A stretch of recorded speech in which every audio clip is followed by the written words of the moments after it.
You might think that being under house arrest is not a big deal for celebrities who have mansions, pools, and all kinds of luxuries, but you'd be surprised how being trapped in a house can be very draining for anyone, especially for creative rappers who need to express themselves and drop bars. Well, let's look at 9 rappers who almost lost their minds during their house arrest. NBA Youngboy. NBA Youngboy, or Youngboy Never Broke Again, is a big-time rapper known for dropping music like there's no tomorrow and dealing with some serious legal stuff that's been following him right from the start. It's like his music and the legal drama are two sides of the same coin, but then his fame kind of took a backseat because of all the legal mess he's been in. This led to him being stuck at home on house arrest for over a year. So this house arrest for NBA Youngboy began in October 2021. He got out on $1.5 million bail after getting busted for 2 federal gun charges in Baton Rouge, Louisiana. The trouble started back in September 2020 when he and a bunch of his pals got nabbed by the cops while shooting a music video. And guess what the cops found again? Loads of guns, drugs, and cash were right there on the scene. As a result, a grand jury dropped the hammer on him with 1 count of possession of a firearm by a convicted felon and another count for having a gun that was not registered to him. His house became a bit like a fortress after that, with a rule that only 3 visitors could visit at once. And that rule didn't include just anyone visiting him. It was mainly his wife, a producer, and his business manager who could keep him company at home. As part of the deal, NBA Youngboy had to buy a home in Salt Lake City, Utah,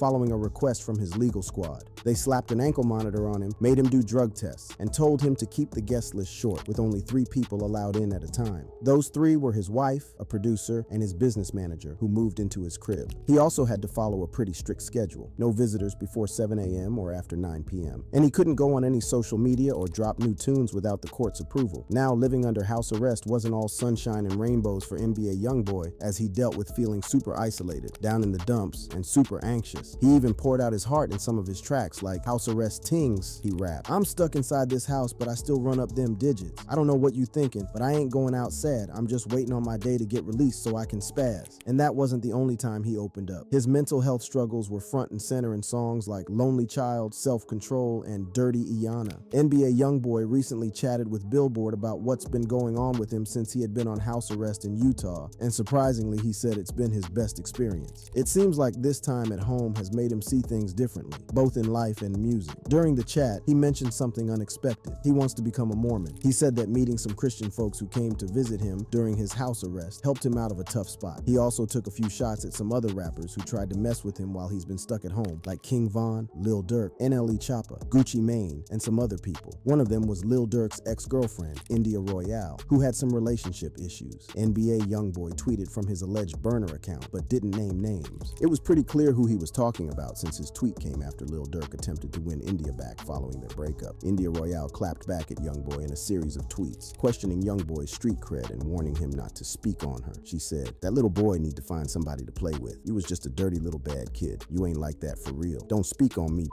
I let you slide the first time." India also dropped a dig in her tweets, calling him Denthead. Seems like she was talking about the scars on Youngboy's face from when he broke his neck as a little kid and had to wear a head brace. "That's still my baby daddy. I don't play about high. Y'all can chill. For real," she added. "People think because they was dirty and in the hood, they automatically gang. You weren't toting no guns. You was food deprived." Lil Durk, on the other hand, didn't hit back at NBA Youngboy or India Royale directly. Instead, he put up a video on Instagram, making it seem like he wasn't bothered and that he still cared about India Royale. Then there was this thing with Kodak Black, who accused NBA Youngboy of working with the authorities. NBA Youngboy fired back, calling Kodak Black a snitch and a clown on Twitter. Now, even though NBA Youngboy was stuck at home, he managed to drop 2 albums, Still Flexin', Still Steppin', in February 2020, and Top in September 2020. Both of them did pretty well, hitting number 2 on the Billboard 200 chart. But the house arrest saga came to an end in March 2023. A judge decided to ease up on the rules, letting him have more than 3 visitors and ditching the curfew. But trouble wasn't done with NBA Youngboy. In April 2023, he got arrested again in Los Angeles for dodging the FBI, who had a warrant for his arrest tied to that 2020 gun case. They shipped him back to Louisiana, and he got locked up without bail until September 2023. That's when he pled guilty to having a firearm as a felon. He got hit with a 2-year prison sentence, counting time served, plus 3 years of supervised release. Meek Mill.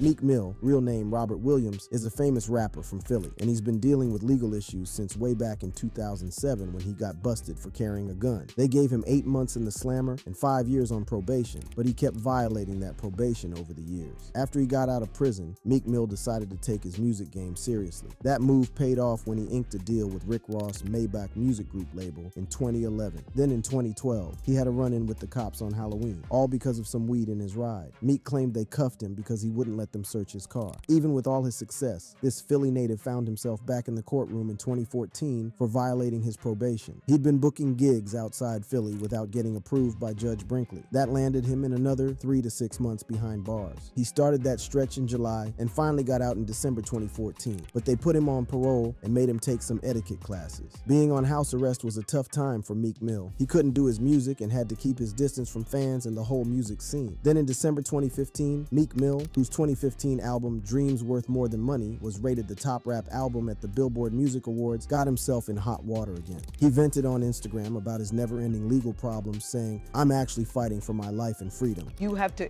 get permission to travel? Yes, even if it's to the next county over, if it's out of the city, if you don't ask for permission, you could get the rest of your probation time given to you as jail time legally. On December 10th, 2015, Meek got yet another probation violation. This time, it was for ditching his probation officer, taking trips out of Philly without the green light and trying to pull a fast one on a drug test by handing in water instead of urine. The judge wasn't playing around and handed him 6 to 12 months of house arrest, plus 6 more years on probation. In 2016, Meek was riding high at the top of the game. He was dating the hottest female rapper in the game, Nicki Minaj, and he had this epic rap feud going on with Drake that had the internet going nuts. But guess what? He found himself back in front of Judge Brinkley yet again, facing another parole violation. This time it was for going places without permission and flunking a drug test. He got hit with 90 days of house arrest starting on March 1st, 2016, and they slapped him with another 6 years of probation. On top of that, he had to do community service and couldn't work or travel while he was stuck at home. While he was serving that sentence, Meek shared pictures of himself wearing an ankle monitor and chilling with his buddies Rick Ross and Whale, who came to visit him. They even posted a video on social media showing off their court-ordered bling. God bless the hustlers and the soldiers. We're gonna be all right. Stay focused. Meek was supposed to be a free man on June 1st, 2016, but they extended it for another 8 days because he hadn't finished his community service. He was supposed to put in 90 days with adult groups, but he only did about half of that with the youth. Finally, on June 8th, 2016, he was out and dropped a fresh track called All the Way Up with Fabulous. But the legal drama didn't stop there. In 2017, Meek got nabbed twice for wild driving and scrapes, which set off another parole violation alarm. He had to face the same judge, Janice E. Brinkley, and on November 6, 2017, she dropped the hammer, 2 to 4 years in prison. She said he'd been disrespecting her and the whole legal system for ages. Fans and fellow artists were furious, shouting, "Free Meek Mill." They claimed he was a victim of an unfair system with racial bias, and they launched a full-blown Free Meek Mill campaign. Meek Mill did 5 months behind bars before the Pennsylvania Supreme Court gave him bail on April 24, 2018. His buddy and billionaire Michael Rubin, who owns the Philly 76 ERs, played a big part in getting him out. When he walked out, he was greeted by other celebrities like Kevin Hart and Jay-Z, who had his back all the way. He even hit up a 76 ERs game that night and rang the ceremonial bell before the action started. Since his release, Meek's been all about reforming the justice system and speaking out against its problems and unfairness. Rick Ross. Back in 2015, the big-time rapper and record boss, Rick Ross, found himself stuck at home on house arrest. He got into an altercation with one of his house workers, Jonathan Zamudio, over some cash owed. Things got real ugly, and Ross gave Zamudio a serious beatdown with a pistol, messed up his jaw and neck, and even chipped a couple of his teeth. He wasn't letting Zamudio leave, and even threatened to take him out for good. The U.S. Marshals Service Fugitive Task Force came knocking on June 24, 2015. Ross and his muscle, Nadrian James, got nabbed. No bail for them, not at first. They were chilling in the Fayette County Jail until July 1st, 2015, when they finally got released with some heavy bail, $2 million each. Ross had to give up his passport and rock an ankle bracelet as part of the bail conditions. Ross reached a plea deal with the prosecutors on April 4th, 2017. He pleaded no contest to 1 count of aggravated assault and received 5 years of probation. He also had to pay a fine of $10,000 and perform 60 hours of community service. The charges of kidnapping and aggravated battery were dropped as part of the agreement. But man, being cooped up ain't easy, especially for someone like Ross who's used to the high life. Even with all that cash and $1 million crib, he said being stuck at home was a really messed up deal. He could only leave his home for work purposes like performing at a gig. gig or going to the studio. Ross spilled some beans about joining the Illuminati with Jay-Z, and he even brought in Westwood during an interview. Talk about getting interesting. He tried to make the best of his house arrest gig though, working on new tunes, hanging with his crew and fam, and shedding some pounds with exercise and a new diet. After his house arrest stint, Ross did something big. He got invited to the White House to chat about fixing up the justice system and guiding America's young guns down the right path. It was all part of President Barack Obama's My Brother's Keeper initiative. Ross's ankle monitor had a knack for beeping at the worst times, and it went off during his White House meeting. That's why I got to meet Chance the Rapper for the first time. I don't know, you know, Busta Rhymes, you know, having a conversation with him, Timberland, this and that, you know, so it was real important. So me sitting at the table and that monitor going off, that wasn't cool. That wasn't cool. Nah. He had to rock that monitor while his assault and kidnapping case was still hanging in the balance. But hey, Ross wasn't about to let that thing run his show. One of the coolest moments during Ross's house arrest was when he paid a visit to fellow rapper Meek Mill. Meek was in the same house arrest boat for breaking probation rules. These two hip-hop heavyweights made a video with their monitors in full view, and the internet went wild. Fans and supporters saw it as a sign of unity and defiance. Fast forward to April 4th, 2017, and Ross made a deal with the feds. He copped a plea, pleaded no contest to messing up Zamudio, and got slapped with 5 years of probation. He had to cough up 10 grand and do 60 hours of community service. The kidnapping and battery charges dropped like a hot potato. Fast forward to today, Ross ain't slowing down. He's been pumping out albums like Rather You Than Me in 2017, Port of Miami 2 Inches in 2019, and Richer Than I Ever Been in 2021. Plus, he's been growing his empire, owning some Wingstop joints, popping champagne bottles with his own label, and putting money into real estate. And the best part, he's been steering clear of any big legal mess or drama. Tory Lanez. The internet went wild during the trial of Megan Thee Stallion and Tory Lanez as Megan got all emotional and told the jury what went down.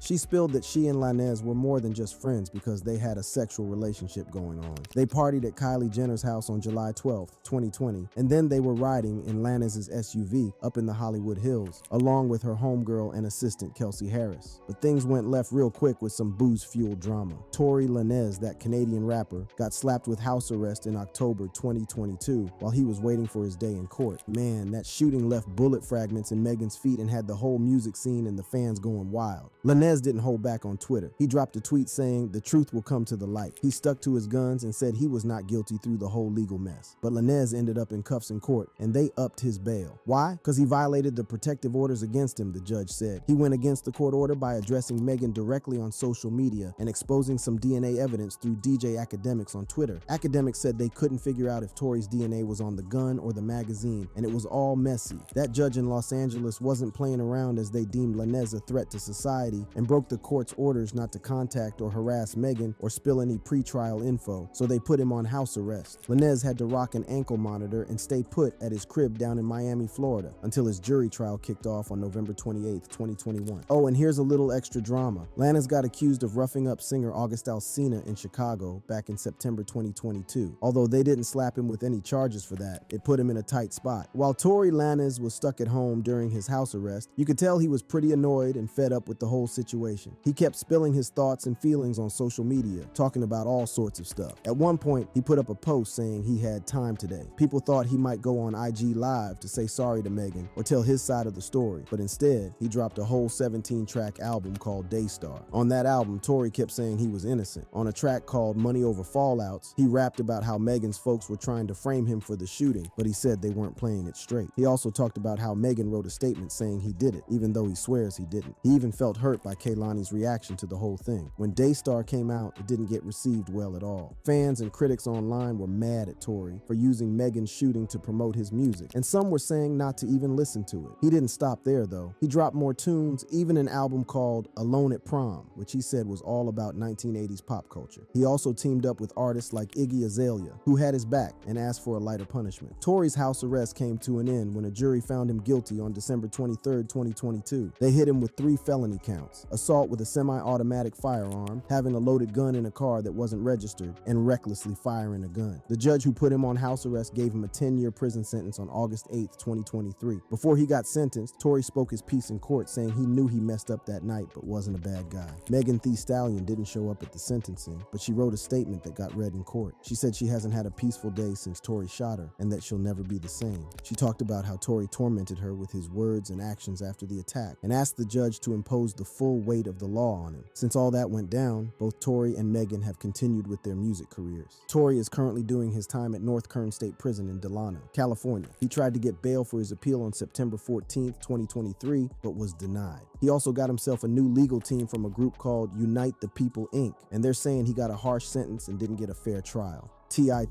the famous rapper, has rocked stages, sold millions of OD albums, and bagged 3 Grammys. But yo, he's no stranger to the law. In 2007, things got real heavy when he got put on house arrest. On October 13, 2007, T.I. got busted for trying to cop illegal guns from undercover feds. The word on the street is that he was trying to score 3 machine guns and 2 silencers from a snitching bodyguard. The feds didn't mess around, nabbing T.I. in an Atlanta parking lot, the spot where he was supposed to meet the snitch. They went all out, searching his ride and crib, finding even more heat and ammo. T.I. got slapped with charges for holding on to unregistered machine guns and silencers. Plus, they hit him with the firearms by a felon charge. The sentence, up to 10 years in prison and a $250,000 fine for each charge. T.I. pleaded not guilty and put up $3 million to make bail on October 26, 2007, but he had to chill under house arrest in Jonesboro, Georgia till his trial day. No flexing either. He had to wear an ankle bracelet, pay for security round the clock, and stick to a strict curfew. T.I. was on lockdown from October 2007 till May 2008, roughly 7 months. The only time he could go out was for medical stuff, court gigs, or community work. He could cook up tracks in his home studio, but no homies were allowed, and he couldn't contact anyone in his case. Even with all that, T.I. stayed grinding and kept the creative juices flowing. He recorded most of his 6th album, Paper Trail, which dropped in September 2008 and blew up big time. Plus, he starred in a reality show called T.I.'s Road to Redemption, where he schooled troubled teens about the real deal with crime. And check this, he clocked over 1,000 hours of community service, giving talks at schools, churches, and youth groups, warning them about the dangers of drugs and violence. Now, some folks out there were quick to call him out, saying he was pulling a publicity stunt or trying to dodge the slammer. 50 Cent, you know, has a knack for stirring the pot. Couldn't resist roasting T.I. for playing nice with the feds and turning his redemption story into a reality show. He wasn't the only one who had something to say, though. Some of T.I.'s fans felt like he'd lost his street cred or his rap game authenticity. T.I. didn't just take it on the chin, though. He fired back in his tracks like No Matter What and Ready for Whatever, where he laid it all out, defending himself, showing remorse, and letting everyone know he was still in the game. But it wasn't just the drama. T.I.'s house arrest days came with some real heartbreak too. In March 2008, one of his closest buddies and personal assistants, Phelan Johnson, got shot and killed in a drive-by in Cincinnati. T.I. couldn't even make it to his funeral because of the house arrest lockdown. Then in April 2008, another homie and fellow rapper Dolla got gunned down in Los Angeles. T.I. paid his respects in a song called Remember Me, featuring Mary J. Blige. Fast forward to May 16, 2008, and T.I.'s house arrest gig ended as he showed up in court for his sentence. He'd worked out a plea deal back in March, owning up to the federal weapons charges in exchange for a lighter sentence, just 1 year and 1 day in prison, plus a $100,000 fine.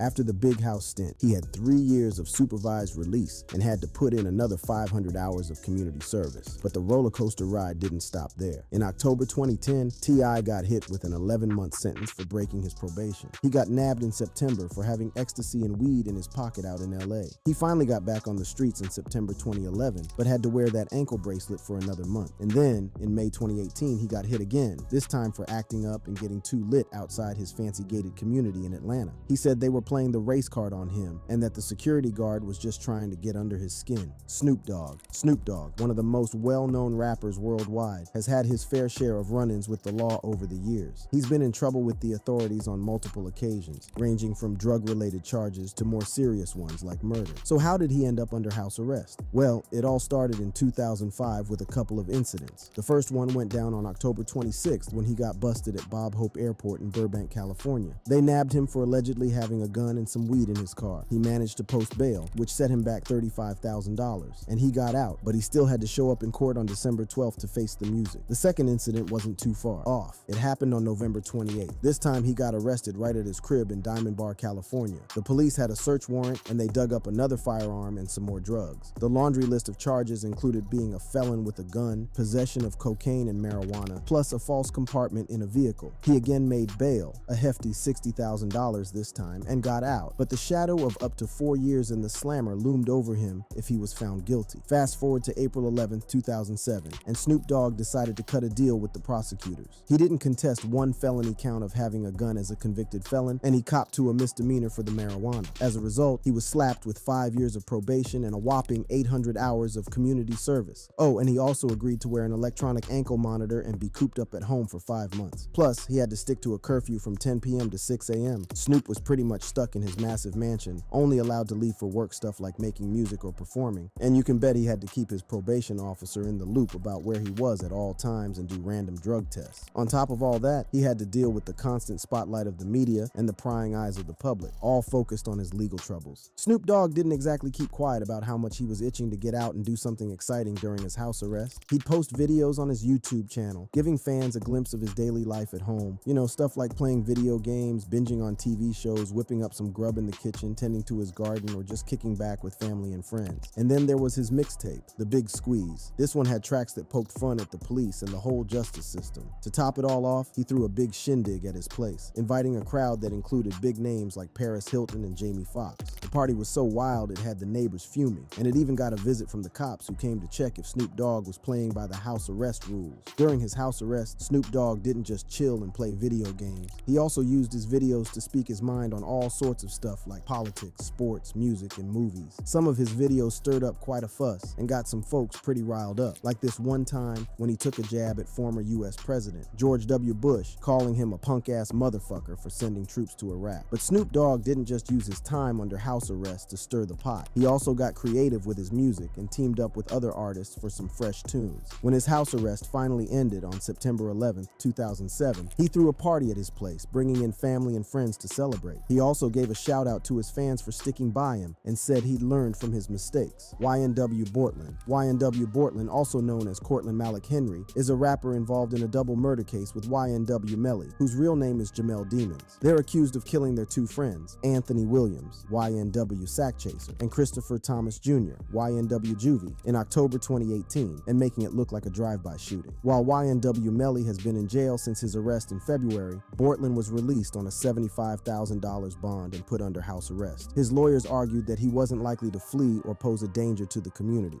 Do y'all feel like Borland snitching on Melly? Might be, but they don't got enough evidence of Bortland. Yeah, that's weird. I don't know. Some folks wondered if YNW Borland snitched on YNW Melly to secure his release. So I was like, what's going on? I was like, wait a minute, he's on house arrest? Why is he on house arrest and Melly is in jail? Don't make no sense. No, I don't. That's all I don't know. Do you think he's snitching? Shouldn't he be in jail? Just like... Yeah, I think that he should be in jail. He's probably snitching for sure. But his lawyer, Fred Haddad, said he got him out by proving Bortland wasn't the shooter. He even tried to save the victims by taking them to the hospital. Haddad also stated that Bortland didn't implicate YNW Melly and that they were still friends. In August 2019, Bortland was put on house arrest, despite objections from the victims' families. He's got an ankle monitor and can only leave home for court stuff and emergencies. But it wasn't all smooth sailing during his house arrest. He broke the rules a few times. Court records show he went to some private homes and even hit up the King of Diamonds strip club. He also got permission to leave for work the next day too, but was later caught at Playhouse Gentlemen's Club and G5 Gentlemen's Club. Both venues are strip clubs in the Miami area. Plus, he didn't keep up with meeting his pretrial officer or paying the fees for the electronic monitoring. All this rule breaking got him arrested again in April 2021, and a judge took away his bond. Instead of sending him straight to jail until the trial, Broward County officials gave him the strictest level 1 house arrest. Another controversy arose when the families of Anthony Williams and Christopher Thomas Jr., the victims, learned about YNW Bortland's bond and house arrest. They were upset and disappointed, feeling it was unfair for him to enjoy freedom while their loved ones were gone. They worried he might tamper with evidence or influence witnesses while on house arrest. They strongly urged the court to deny him bond and keep him in jail until the trial. YNW Bortland's first house arrest ended in August 2021, but he was put back under house arrest later that same month with stricter conditions and a higher bond of $250,000. A judge decided to give him another chance, taking into account his health issues. However, this decision also faced criticism from the victims' families, who were eager for justice and expected the trials of YNW Borland and YNW Melly to happen soon. As of now, the trials for YNW Borland and YNW Melly are still pending, and they're facing charges of first-degree murder and accessory after the fact. If found guilty, they could be looking at life imprisonment without parole or even the death penalty. Tekashi 6ix9ine. Tekashi 6ix9ine, also known as Daniel Hernandez, is quite the controversial rapper with his wild rainbow-colored hair, tattoos all over, and his music that's in your face. But along with the fame came some serious legal issues that nearly messed up his whole career and freedom. Back in November 2018, they slapped him with charges of racketeering, having firearms, and doing some drug stuff. It was all tied to his connection with the 9 Trey gangsta blood. He decided to spill the beans, cooperate with the feds, and snitch on his old gang buddies. He fessed up to 9 counts, including being part of shootings, robberies, and drug deals. The judge gave him a bit of credit for singing like a canary. They called it extraordinary and brave, and cut him a deal with just 2 years in the slammer, considering he'd already done 13 months. Plus, he had to pay over a 35 grand fine and put in 300 hours of community service, along with going to a mental health program. But thanks to COVID-19 and his asthma acting up, he got to do the rest of his time chilling at home, though nobody knew where that home was. Now, while stuck at home, Tekashi didn't just sit around twiddling his thumbs. Nope, he dropped a fresh track and a music video called Gooba on May 8th, 2020, which blew up, setting a new record for the most hip-hop video views on YouTube in 24 hours, with a whopping 43 million eyeballs. In the video, he's rocking a rainbow shark pendant and flashing his ankle monitor, basically not caring about what people say about him snitching. He even spits it out in the lyrics, saying, "Tell me how I ratted, came home to a big bag, but that's not all." He hopped on Instagram Live that same day and pulled in a record-breaking 2 million viewers. Yeah, this dude knows how to stir up some noise, even from home. The Yaya rapper, Tekashi 6ix9ine, hopped on Instagram this past July 4th to show off how he managed to shoot music videos for Gooba, Trolls, featuring Nicki Minaj and Yaya, all while he was still serving his house arrest sentence, which wrapped up in April. Once a judge gave him the green light to shoot these videos, 6ix9ine wasted no time in creating some eye-popping sets for these 3 songs. The last one in the trio was Yaya. After dropping the music video for that, he made it clear he was ready to get back to his wild ways, counting down the days until he could finally ditch that pesky ankle monitor. So I have about 34 more days till house arrest is over. About 34 more days and the ankle monitor comes off and the King of New York is back on the street. He didn't shy away from talking about why he cooperated with the authorities. He basically said he owed no loyalty to the folks from his old gang who had turned their backs on him. Nigga, look at me. I look like money. How house arrest? How nigga on house arrest get more money than y'all? He even flexed about his success and fame, taking jabs at other rappers who might be a bit envious while flaunting his house arrest bling. Now, he did a good deed by donating $200,000 to the No Kid Hungry campaign, a group that fights child hunger in the USA. But guess what? They turned his money down, saying it didn't align with their values. He fired back, calling them cruel and claiming they'd rather see kids go hungry than accept his cash. His address got leaked online by a nosy neighbor who spotted him on his balcony and recorded him. Then another neighbor recognized him and posted his location on social media.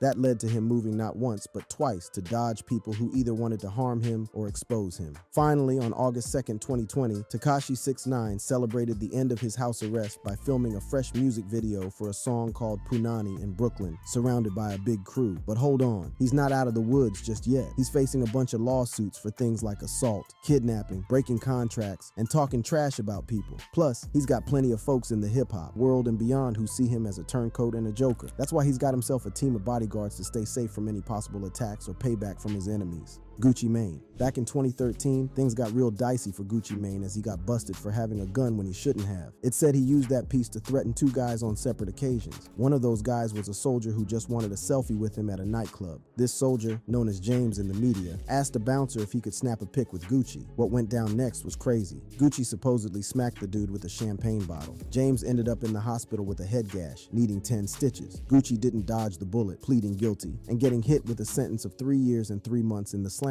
Fast forward to May 2016, Gucci got sprung early for being a model prisoner, but he had to rock an ankle monitor and chill at home in Atlanta for 4 months. On top of that, he had to stay clean, mentally sound, and on probation for 3 years. While he was on house arrest, Gucci didn't sit around twiddling his thumbs. Nope, he turned it into a chance to level up. He cooked up his 9th album, Everybody Looking, which hit #2 on the Billboard 200 chart. Plus, he dropped some hot tracks with Young Dolph, like the joint mixtape East Atlanta Memphis, and kept the hits coming with WAPTO sober. He even did collabs with big names like Drake, Kanye West, Lil Wayne, and Ray Shremmerd. The dude didn't miss a beat. During his time on house arrest, Gucci Mane made some major changes. He got himself into shape by hitting the gym and sticking to a strict diet, shedding more than 50 pounds. He also gave up the booze and drugs, turning a new leaf. On top of that, he popped the question to his longtime girlfriend, Keisha Kawar, who had his back throughout the whole ordeal. Some fans and critics got all conspiracy theories on him. They said he looked and sounded too different, even suggesting he might be a clone or a robot. Gucci Mane didn't take it too seriously though. He had a laugh about it on social media and in his songs. To prove he was still the real deal, he showed off his tattoos and birthmarks in pics and videos. In an interview with GQ, he said, "I'm not mad about that. It just showed me that people didn't have nothing else to do but make up stupid stuff while I was gone, but I'm not a clone or nothing like that. I'm just a new version of myself." In September 2016, Gucci Mane's house arrest ended. He celebrated by cutting off his ankle monitor on Snapchat with his girlfriend by his side and gave a shout out to his fans. He also teased an upcoming tour. Since then, Gucci Mane has been on a roll. He's dropped a bunch more albums and mixtapes like The Return of East Atlanta Santa, Drop Top Wop, Mr. Davis, El Gato, The Human Glacier, Evil Genius, Delusions of Grandeur, Woptober 2, East Atlanta Santa 3, So Icy Summer, and Ice Daddy. He's also launched his own record label, 1017 Records, and signed some fresh talent. On top of all that, he tied the knot with Keisha Kawar in a big televised ceremony called The Main Event on BET. They even welcomed their first child together, a son named Ice Davis. And that's it for this video, rap fans. If you want to see similar stories about the rap world, click on one of the cards on the screen.